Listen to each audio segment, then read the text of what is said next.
사부 예배 오신 분들을 주님의 이름으로 환영하고 축복하고요. 오늘 또 예배 가운데 어떻게 사는 것이 하나님 뜻에 맞는 삶인지에 대해서 함께 고민하는 시간 되었으면 좋겠습니다. 오늘은 내 삶은 주의 것이란 제목으로 함께 말씀을 나누려고 합니다. 여러분 피노키오 이야기 다들 아십니까? 피노키오 이야기를 설교를 준비하면서 좀 이렇게 생각이 났어요. 피노키오는 참 말 안 듣는 나무 인형 이야기라고 생각합니다. 마음씨 착한 제페토 할아버지가 나무를 깎아서 피노키오를 만들고 아들로 삼았습니다.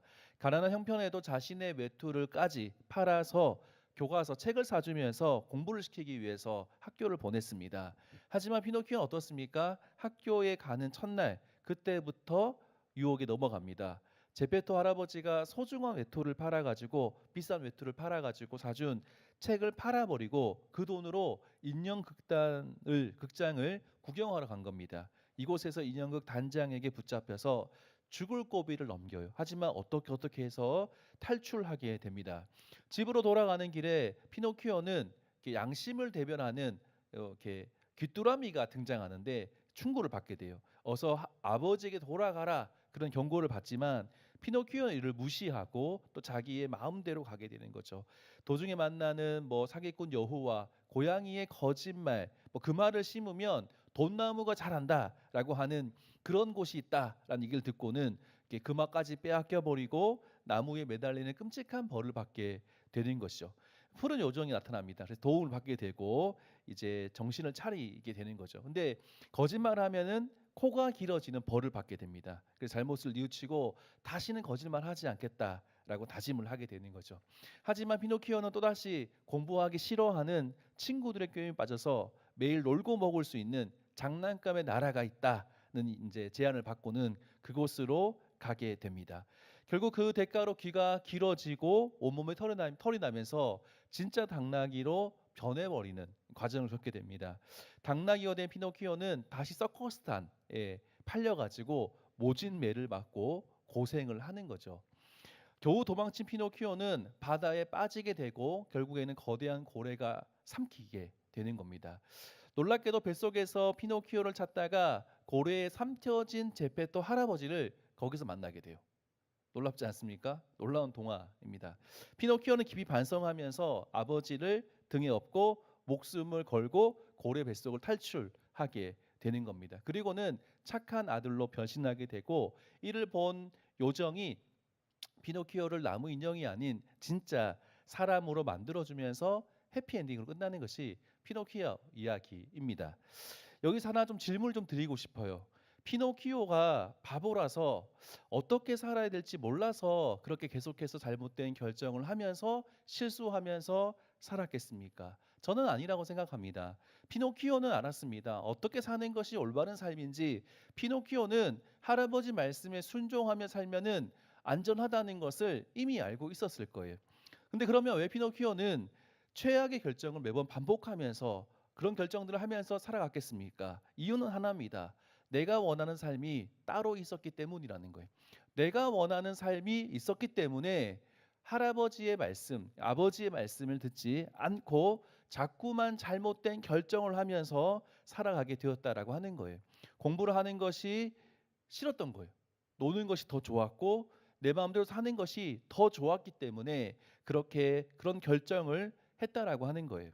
할아버지의 간섭에서 벗어나서 내 인생의 주인이 되고 싶은 마음이 피노키오의 마음속에 있었기 때문에 그 마음 때문에 피노키오를 당나귀로 변해가게 만들었다라고 하는 거예요.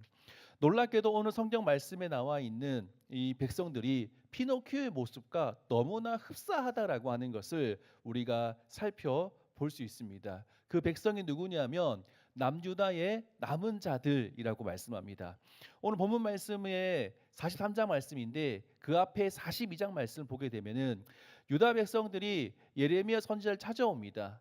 그들이 예레미야를 찾아온 이유가 무엇이냐면은 하나님의 뜻을 알기 위함이다라고 이야기합니다. 42장 1절부터 6절까지 말씀을 살펴보게 되면은 유다 백성들은 진짜 하나님의 뜻을 구하는 것처럼 보여요. 그렇기 때문에 이 말씀만 보게 된다면 정말 그들이 정신을 차리고 하나님께 돌아온 것처럼 보입니다. 그러나 남유다 백성들의 반응은 진실된 모습이 아니었다라고 하는 거예요. 오늘 본문 말씀 살펴보기 위해서 좀 긴 내용이거든요. 그렇기 때문에 조금 더 앞장으로 가서 말씀을 살펴보려고 합니다. 조금만 과거로 돌려서 말씀을 보게 되면은 하나님을 떠나서 죄 가운데 있던 유다 백성들은 하나님의 심판을 받게 됩니다. 바벨론에 의해서 멸망을 당하게 되었다라고 하는 거예요. 회개하고 하나님께 돌아오라는 하나님 말씀을 분명히 들었지만 그들은 거절했고 결국에는 그들은 하나님의 심판을 경험하게 되는 불행한 일을 겪게 되었다라고 하는 겁니다. 우리가 아는 것처럼 남유다의 마지막 왕은 시드기야 왕입니다. 시드기야 왕은 두 눈이 뽑혀서 붙잡혀가게 됩니다. 그가 마지막으로 본 장면은 너무나 끔찍하게 자신들의 아들이 죽는 장면이에요. 그것을 보고 난 다음에 두 눈이 뽑히게 돼요. 그리고는 바벨론으로 잡혀가게 됩니다. 그의 아들과 귀족들은 다 죽임을 당하게 되었다는 거예요. 하나님 말씀에 순종하지 않아서 이런 어려움을 경험하게 되었다는 겁니다. 그리고 난 다음에 바벨론 왕 느부갓네살 왕은 유다 지역을 다스릴 총독을 세웠다라고 합니다. 그래서 세워진 총독이 누구냐면은 아히감의 아들 그다랴라고 하는 사람입니다. 총독이 된 그다랴는 열심히 일을 합니다. 그래서 그다랴를 중심으로 사람들이 다시 모이기 시작하고 회복되는 것처럼 보여요. 이까지 좀 좋은 반응입니다. 그런데 이것을 시기한 사람이 있었습니다. 그 사람이 누구였냐면은 느다냐의 아들 이스마엘이란 사람이었습니다. 이스마엘은 찾아보니까 왕족이었습니다. 그다랴는 귀족인데 이스마엘은 왕족이었어요. 자기가 더 높은 사람이 생겼던 거예요. 근데 그다랴가 총독이 되고 그다랴를 중심으로 회복이 되어지는 것 같으니까 시기한 거죠. 그러면서 이스마엘은 어떤 사람이었냐면 또 민족주의자였던 거예요. 이스마엘 입장에서는 그다랴 총독이 된 그다랴는 자기보다 낮은 귀족 계급이었고 매국노로 보였다는 거예요. 바벨론의 앞잡이처럼 행동했기 때문에 마음에 들지 않았던 겁니다. 왕족인 자신을 두고 귀족이 총독이 된 것도 못마땅했고 매국노를 처형한다는 의미로 결국 이스마엘은 그다랴를 살인하게 됩니다. 암살하게 됩니다. 뿐만이 아니라 그다랴와 함께했던 바벨론 군사들도 함께 죽였다라고 합니다. 이때에 좀 복잡하죠. 근데 이때에 또 요하난이란 사람이 등장합니다. 이 이야기를 듣고 난 다음에 이스마엘과 싸우려고 해요. 싸우려고 하는데 이스마엘은 요하난을 피해서 암몬에게로 도망을 가게 됐고 남은 요하난과 이스라엘 백성들, 남유다 백성들은 이제 두려움 속에서 빠지게 되는 거예요. 이제 큰일 났다. 왜 큰일 났겠습니까? 이미 이스마엘이 바벨론 왕이 세운 총독을 암살했을 뿐만이 아니라 그와 함께 지키고 있던 바벨론 군사마저도 죽였기 때문에 이 행동 자체가 어떤 행동입니까?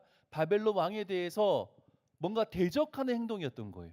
그렇기 때문에 요하난 입장에서 남은 자들의 입장에서는 곧 바벨론 왕이 이 소식을 들으면 가만히 있지 않을 텐데 우리를 공격할 텐데 그런 생각이 들었던 거예요. 그래서 두려움 속에 빠져서 우리가 어떻게 하면은 우리의 생명을 건질 수 있을까? 우리 생명을 지킬 수 있을까? 그런 고민을 한 결과 애굽으로 내려가려고 했던 거예요.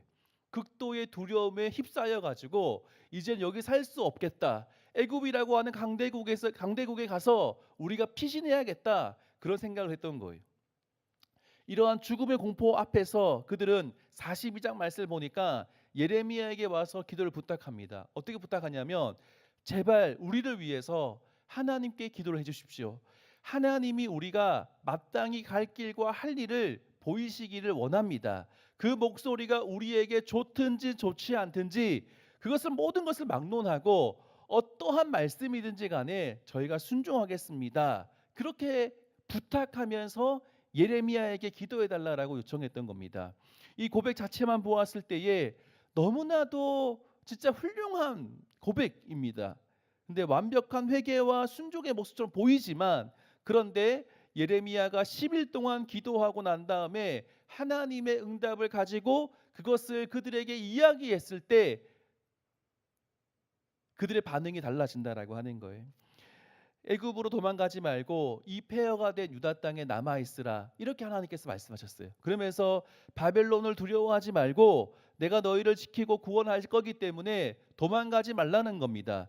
만약 내 말을 안 듣고 안전해 보이는 애굽으로 도망치면 거기서 너희는 칼과 기근과 전염병으로 다 죽게 될 거다. 하나님께서 좀 강하게 말씀하셨어요.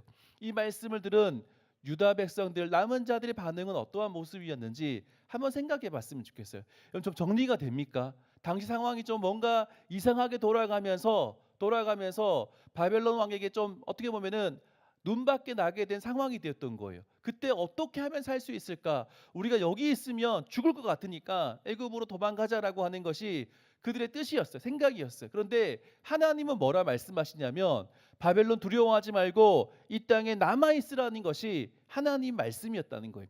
이 말씀 앞에 우리가 그들이 어떻게 반응했는지를 함께 살펴보기를 원합니다. 이러한 상황 속에서 어떻게 반응하는 것이 맞겠습니까? 첫 번째입니다. 애굽이라는 가짜 비상구를 분별해야 된다라고 하는 거예요. 이것이 진짜 비상구인지 진짜 비상구가 아닌지를 우리가 분별할 수 있어야 되는 거예요. 여기가 진짜 이렇게 가면은 구원 받을 수 있는지 아니면 문을 열었는데 막힌 곳인지 우리가 확실하게 분별할 수 있어야 한다는 거예요. 우리의 생각과 우리의 판단으로 분별하면은 자칫 잘못하면은 가짜 비상구를 갈 수가 있다는 거예요. 그래서 우리가 하나님 말씀에 근거해서 우리가 분별하는 것이 필요합니다. 1절부터 2절까지 말씀을 같이 읽겠습니다. 1절, 2절 말씀을 같이 읽겠습니다. 시작. 예레미야가 모든 백성에게 그들의 하나님 여호와의 말씀 곧 그들의 하나님 여호와께서 자기를 보내사 그들에게 이르신 이 모든 말씀을 말하기를 마치니 호사야의 아들 아사랴와 가레야의 아들 요하난과 모든 오만한 자가 예레미야에게 말하기를 내가 거짓을 말하는도다. 우리 하나님 여호와께서 너희는 애굽에서 살려고 그리로 가지 말라고 너를 보내어 말하게 하지 아니하셨느니라. 아멘. 하나님 말씀을 분명히 들었습니다. 예레미야가 10일 동안 기도하고 난 다음에 이것이 하나님의 뜻입니다라고 분명히 전했습니다. 그런데 그 순간에 그들은 순식간에 돌변하게 된다라고 하는 거예요. 예레미야에게 이렇게 말합니다. 거짓말하지 마세요. 거짓말하지 말라는 겁니다. 하나님 그렇게 말씀하셨을 리가 없다는 거예요. 하나님 말씀을 들은 이스라엘 백성들은 오히려 예레미야를 거짓말하고 있다라고 모함하고 있는 겁니다. 그들은 이미 애굽으로 도망치겠다는 답을 정해 놓았기 때문에 그렇게 예레미야에게 반응했던 것이에요. 예레미야에게 하나님의 뜻을 물은 것이 아니라 우리의 뜻이 이렇게 정해졌으니까 하나님의 뜻도 똑같다라고 이야기해 달라라고 하나님께서 그렇게 승인하셨다라고 이야기해 달라고 예레미야에게 부탁한 거라는 거예요. 하나님의 뜻이 내 생존 전략과 맞지 않으니까 내 생각과 맞지 않으니까 하나님 말씀을 그 말씀 자체를 부정해 버린 거예요. 여러분 애굽으로 내려가는 것이 하나님 뜻이 아니었거든요. 근데 왜 그들이 계속해서 애굽에 집착하는 것처럼 보였겠습니까? 굉장히 그 당시에 애굽이 잘 나가고 있던 시대였다라고 하는 거예요. 당시에 애굽아 푸삼티크라는 왕이 있는데 이 왕이 그동안에 가지고 있었던 고민, 에티오피아가 계속해서 들어와서 못 살게 굴었거든요. 근데 그 에티오피아족을 성공적으로 몰아내고 왕조를 견고하게 다졌던 시간이었다라고 하는 거예요. 이러한 모습은 매우 위풍당당하게 보였던 거예요. 저 애굽이라면 우리가 도망가서 숨었을 때 우리가 뭔가 안전할 것 같다는 생각을 그들이 했던 거예요. 애굽이 매우 안정되고 풍요로워 보이기 때문에 그들은 이미 애굽으로 내려가는 것이 맞겠다라고 결정해 놓았던 거예요. 애굽으로 내려가려고 했고 여기에 하나님의 뜻까지 있으면 완벽했다라고 하는 거예요. 그렇기 때문에 예레미야에게 우리의 뜻을 지지해 줄 하나님의 말씀을 달라라고 이야기했던 겁니다. 남은 자들의 눈에는 유다 땅은 곧 죽음의 땅이고 애굽 땅은 생존의 땅으로 보였기 때문이라는 거예요. 결국 하나님의 말씀을 들은 그들은 하나님 말씀을 또다시 거역하고 예레미야와 바룩까지 강제로 끌고 애굽으로 내려갔다라고 하는 거예요. 하나님 말씀 어떻게 했습니까? 쓰레기통에 집어넣어 버리고 자신들의 눈에 보이는 안전지대로 탈출한 거예요. 마치 사사기의 죄악된 모습이 반복되고 있는 것처럼 보입니다. 내 생각에 옳은 대로 행동했던 모습이 예레미야 시대의 남은 자들의 모습이었다는 거예요. 다시 한번 좀 고민해 봤어요. 설교를 준비하면서. 유다가 하나님께 징계받은 이유가 뭘까? 그 이유는 뭡니까? 언약을 어겼기 때문이에요. 예레미야 2장 13절 말씀, 이런 말씀 들어보세요. 내 백성이 두 가지 악을 행하였나니 곧 그들이 생수의 근원되는 나를 버린 것과 스스로 ong덩이를 판 것이라는 거예요. 언약의 주체이신 하나님을 버리는 것이 모든 악의 근원인데 이스라엘 백성들이 그렇게 하나님을 버렸다라고 하는 거예요. 하나님 아닌 다른 것을 의지하면서 하나님을 버리고 자기 마음대로 살아갔다라고 하는 거예요. 그것 때문에 바벨론에 의해서 유다가 심판을 받은 거거든요. 심판받고 난 다음에 정신을 똑바로 차리고 있어야 되는데 그들은 동일한 죄를 똑같이 범하고 있는 거예요. 하나님이 아니라 애굽을 의지하려고 했던 동일한 죄를 범한 거예요. 애굽도 바벨론에도 절대 주권 없는 거예요. 절대 주권 누구에게 있습니까? 하나님에게만 있어요. 아수르는 강해 보였지만 바벨론에게 멸망했고, 바벨론도 강해 보였지만 결국 메대와 바사에게 멸망당했고, 메대와 바사도 강해 보였지만 결국 그 나라도 패망하게 되온 거예요. 로마도 강해 보였지만 로마도 결국에는 패망하게 되었던 거예요. 오고 가는 모든 세대 가운데에 하나님만이 절대 주권자가 되신다는 것을 보지 못했던 거예요. 하나님의 권능이 온 세상을 압도하는 한다는 것을 깨닫는 것이 참 지혜인데 그것을 깨닫지 못했다는 거예요. 하나님께서 온 세상의 주인 되시기 때문에 어떠한 경우에도 하나님 말씀을 신뢰하고 하나님 말씀을 따라가는 것이 옳은 선택이다라고 하는 것을 빨리 깨닫는 자가 지혜로운 자인데 당시에 남유다의 남은 자들은 그렇지 못했다라고 하는 거예요. 여러분, 오늘날에도 애굽이 있다는 것 여러분 아십니까? 하나님을 신뢰하기보다 내 불안을 해결해 줄 것 같은 세상의 스펙이나 타협적인 그런 커리어나 신앙이 없어도 경제력이 있으면 괜찮다라고 하는 결혼 조건들, 통장에 찍혀 있는 믿음 없는 잔고들, 우리 마음이 빼앗겨 버린 주식 계좌들, 이런 것들이 우리의 애굽이라고 하는 거예요. 여러분, 의지할 만한 다른 것을 찾지 말고 오직 주님만을 의지할 수 있는 여러분들 되시기를 주님의 이름으로 축복합니다. 당시에 이스라엘 백성들이 진짜 우리의 모습 같거든요. 어떤 나라를 의지하는 것이 맞을까? 바벨론에게 항복하는 것이 맞을까? 애굽을 의지하는 것이 맞을까? 어떻게 하는 것이 우리가 옳은 선택일까? 계속해서 고민하지만 하나님 의지하라고 하는 선지자들의 말씀을 듣지 못하고 계속해서 인간적인 고민과 갈등을 했던 그런 모습들이 이스라엘 백성들 남유다의 모습이었는데 혹시 우리의 모습이 그런 모습은 아닌지 돌아보면서 하나님을 발견하고 하나님을 의지할 수 있는 여러분 되시기를 주님의 이름으로 축복합니다. 두 번째입니다. 그러면 고난이 하나님보다 더 크게 보일 때 우리는 어떻게 해야 되겠습니까? 고난 앞에서 참 평안을 누릴 수 있는 비결은 무엇이겠습니까? 둘째는 내 삶을 하나님께 맡겨야 한다는 거예요. 내 삶을 하나님께 맡겨야 된다는 것을 말씀하는 거예요. 내 생각과 판단을 내려놓아야 합니다. 내가 보기에 이러한 방법이 좋아 보입니다. 그런데 하나님께서 다른 것을 말씀하시면 내 생각을 내려놓고 하나님께 내 삶을 맡겨야 하는 거예요. 굉장히 쉽게 말할 수 있어요. 하지만 실제로 그와 같은 상황이 되었을 때 내 생각 내려놓고 하나님의 뜻을 선택하는 것은 굉장히 어려운 일이라고 하는 거예요. 우리 10절과 11절 말씀 같이 읽겠습니다. 10절, 11절 말씀입니다. 시작. 그리고 너는 그들에게 말하기를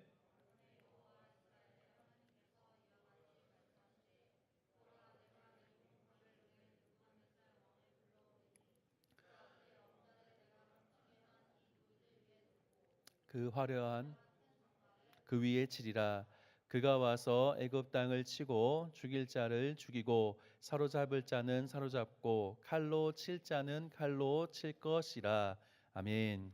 유다 백성이 애굽 땅 다바네스에 도착했을 때 하나님 말씀이 예레미야에게 임했던 거예요. 그래서 그 말씀을 전하고 있는 거예요.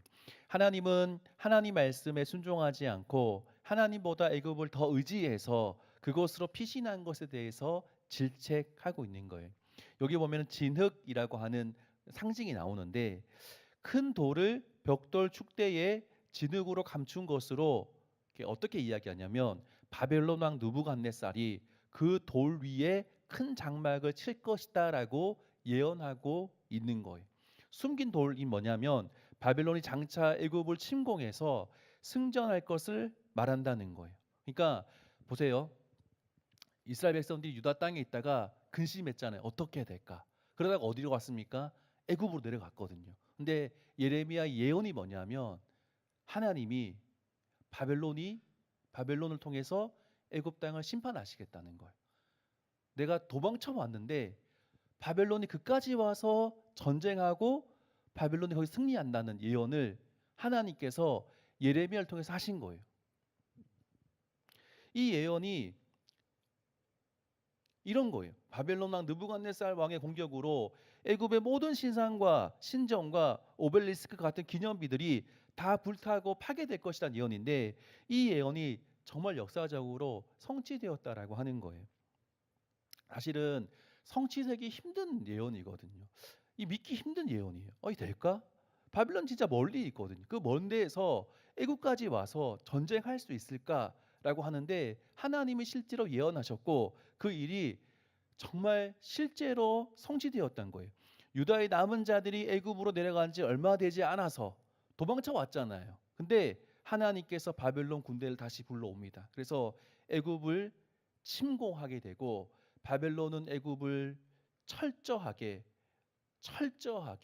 유린하게 된다라고 하는 거예요. 하나님을 그 죽을 위기를 피해서 도망왔더니 하나님이 거기까지 와서 다시금 그들을 심판하는 것을 우리가 확인한다라고 하는 거죠. 여기서 우리가 깨달아야 할 진리는 무엇입니까? 세상에 하나님으로부터 벗어날 수 있는 안전지대는 없다는 거예요. 여기는 괜찮겠지라는 곳이 없다는 거예요. 하나님 말씀하셨는데 마음에 들지 않아서 내가 이 선택을 했거든요. 근데 여기는 괜찮겠지라고 했던 그곳이 없다는 거예요. 여러분이 하나님을 신뢰하지 못해서 세워둔 플랜 B와 플랜 C의 애굽 역시 하나님의 주권 아래 있다는 거예요. 세상의 모든 권세와 상황은 제한적이지만 오직 우리 하나님만이 절대 주권자가 되신다는 것을 우리가 기억해야 되는 거예요. 고난과 위기 앞에서 참 평안을 누리는 유일한 비결은 뭐냐면 내 삶의 통제권을 하나님께 맡겨드리는 겁니다. 우리의 모든 권리를 하나님 앞에 내려놓고 하나님께 드리는 것이 우리가 해야 될 가장 좋은 선택이 된다라고 하는 거예요. 여러분 우리도 이렇게 해보았으면 좋겠습니다. 우리가 정말 하나님께 기도하면서 하나님께 우리의 인생을 좀 맡겨보았으면 좋겠어요. 제가 말씀을 묵상하면서 참 많은 것들을 고민했고 많은 것들이 생각났어요. 그런데 한 가지 정말 기억해야 될 것은 뭐냐면 진짜 하나님 앞에 여러분들의 인생을 맡겨볼 수 있는 시간들이 이 청년의 시즌이었으면 좋겠다라고 하는 거예요. 언제 우리가 해보겠습니까? 나 혼자 있을 때 하나님께 내 인생을 맡겨보고 하나님께 내 인생을 드려보고 하나님 말씀대로 약속대로 그렇게 되는가 되지 않는가를 우리가 확인해 보는 것이 필요하다라고 하는 거예요. 진짜 하나님 말씀대로 우리의 인생을 살아봤을 때에 하나님의 초자연적인 방법, 기적들이 진짜 내 삶 속에 나타나는지 진짜 하나님 말씀대로 이루어지는지를 우리가 좀 확인해 보았으면 좋겠다라고 하는 거예요. 하나님의 기적은 지금도 분명하게 일어난다는 것을 우리가 좀 기억했으면 좋겠어요. 지난주에 제가 사역하고 있는데 문자 한 통을 받았습니다. 예. 결혼을 앞두고 있는 커플이었는데 결혼을 앞두고 있는 지체들에게 가장 필요한 건 뭔지 아세요? 뭐 여러 가지 많은 게 있을 수 있는데 저는 신방하면서 이제 들리는 기도 제목 중에 한 가지가 뭐냐면 집 문제라고 하는 거예요. 집 문제. 집이 해결돼야 되거든요. 왜냐하면 진짜 집 문제가 우리 앞에 있는 골리앗 같은 존재거든요. 어마무시한 것이 예, 집 문제거든요. 예, 집 문제를 해결하는 것이 또 결혼에 있어서 가장 큰 거라고 생각해요. 근데 이 커플에게서 문자가 왔어요. 문자의 내용이 이거였어요. 뭐냐면 주택 청약 이게 뭐 뺑뺑이로 되는 건가요? 그게 1순위로 당첨이 되었다라고 하는 거예요. 1순위로. 사실 제가 그 이야기를 신방하면 들었거든요. 목사님 기도해 달라고. 근데 제가 믿음이 없어가지고 이거 참 어려운 건데 라는 생각이 마음속에 좀 들었어요. 근데 한번 기도해 보자 그런 마음이 들었고 제가 이 커플을 사실 제가 알고 있어요. 얼마나 기도로 결혼을 준비하고 있는지, 얼마나 기도하며 준비하고 있는지 제가 알고 있는데 하나님 앞에 인생을 드리고 삶을 드리기 시작할 때 하나님께서 어떻게 인생을 풀어가는지 보여진다라고 하는 거예요. 저는 기도를 많이 하고 있어요. 어떤 기도하고 있냐면 특별히 청년 목장에서 열심히 섬기는 지체들 안에 하나님의 기적들이 일어나길 기도해요. 하나님께 내 삶을 드렸더니 하나님께 지금 말도 안 되는 상황이지만 하나님이 섬기라 했을 때 섬기는 그 지체들에게 진짜 하나님의 역사가 있으면 좋겠습니다. 하나님 역사가 있어서 그런 간증이 많았으면 좋겠습니다. 계속해서 기도하고 있어요. 우리 운영진들도 지금 열심히 취업을 준비하고 있거든요. 저 부담이 됩니다. 하나님, 운영진들 취업을 준비하고 있는데 열심히 섬기고 있는데 하나님 그들 가운데 함께 해 주셔서 진짜 하나님의 놀라운 역사가 있으면 좋겠습니다라는 것을 기도하고 있어요. 그런 것들이 우리의 현실 속에서 좀 기적 같은 일들이 계속해서 우리의 삶을 들여갈 때에 하나님의 기적이 우리 가운데 있어지는 일들이 있길 소망합니다. 여러분, 세상의 모든 나라와 권세는 다 하나님의 주권 아래에 있음을 믿으십니까? 믿으십니까? 하나님이 내 인생을 책임지신다는 것을 여러분 믿으십니까? 절대 주권자이신 하나님을 신뢰할 때 우리가 순종할 수 있는 거예요. 순종할 때 하나님의 역사를 볼 수 있다라고 저는 확신합니다. 하나님 뜻을 다 알지 못하더라도 내 인생에 하나님께서 뭔가를 하라고 말씀하시는 그때에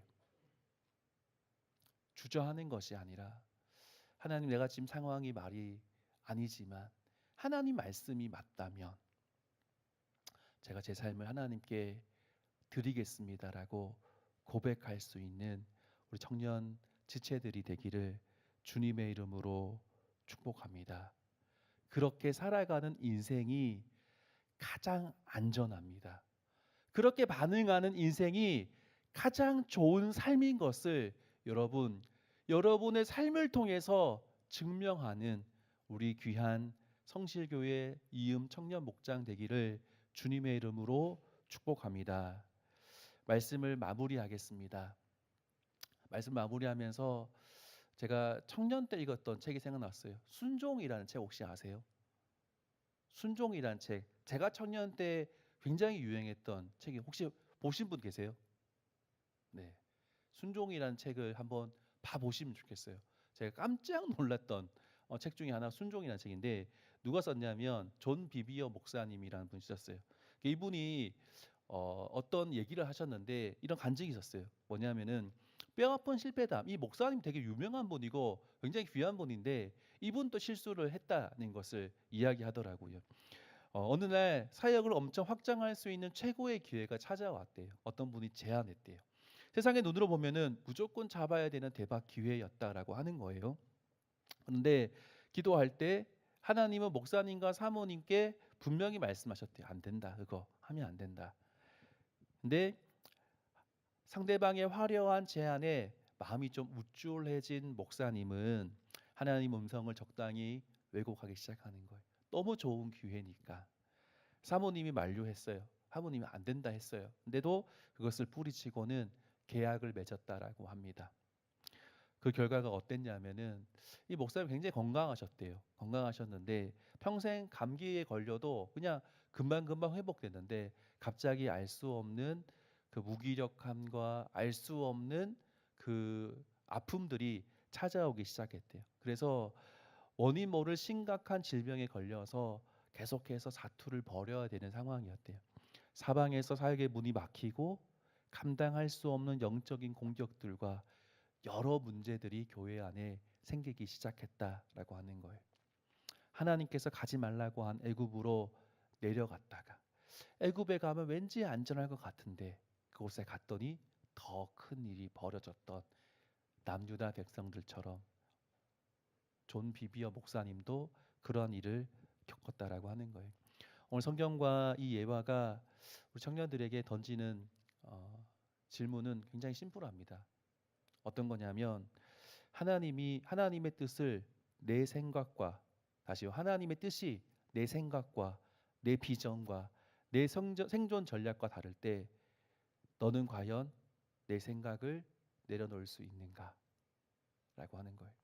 여러분들의 인생의 진로에 있어서 그동안 평생 고민했고 이것이 나의 길이다라고 생각했던 것이 하나님의 뜻과 다를 때 여러분 그것을 내려놓을 수 있으십니까? 이것이 내 직장이다라고 생각하며 기도하며 왔는데 하나님이 그것이 아니야라고 말씀하실 때 여러분들은 거기에 순종할 수 있으십니까? 우리 너무나 자주 선택적인 순종을 하고 있는 모습이 우리 모습 아닙니까? 내가 이해되고 내게 이익이 될 때만 순종하는 것이 우리 모습 아닙니까? 오늘 내려가면 사역팀 이제 모집할 거거든요. 아, 이거 하면 힘들 것 같은데? 아, 이거 하면 시간 뺏길 것 같은데? 이거 하면 괜찮을 것 같아. 여기서 괜찮다는 얘기는 하나님 뜻에 순종하는 게 아니라 뭔가 이득이 될 것 같아. 그렇게 해서 선택하며 순종하는 모습이 우리의 모습 아닙니까? 그것은 순종이 아니라 하나님을 이용하는 거예요. 진정한 신뢰는 내 뜻을 꺾고 그분의 절대 주권에 내 인생을 던지는 거예요. 그리고 제가 앞에 예화로 피노키오 이야기했는데 피노키오는 결국 고래 뱃속에서 인생의 최악의 절망 속에서 다시 아버지를 만나서 진짜 인간으로 변하거든요. 여러분 지금 어디에 서 있으십니까? 여전히 내 삶의 풍요를 쫓아서 애굽으로 향하는 발걸음을 멈추지 못하고 있는 모습 아닙니까? 내 인생을 내가 통제하려고 하고 있지 않습니까? 여러분이 붙잡고 있는 가짜 비상구 애굽을 지금 이 시간에 예수님의 이름으로 폐쇄했으면 좋겠어요. 이해되지 않아도 당장 내 눈앞에 폐허만 보일지라도 온 우주의 통치자이신 하나님을 신뢰하며 나의 전 인생을 맡겨드릴 수 있는 진짜 청년들, 진짜 제자들이 되기를 주님의 이름으로 축복합니다.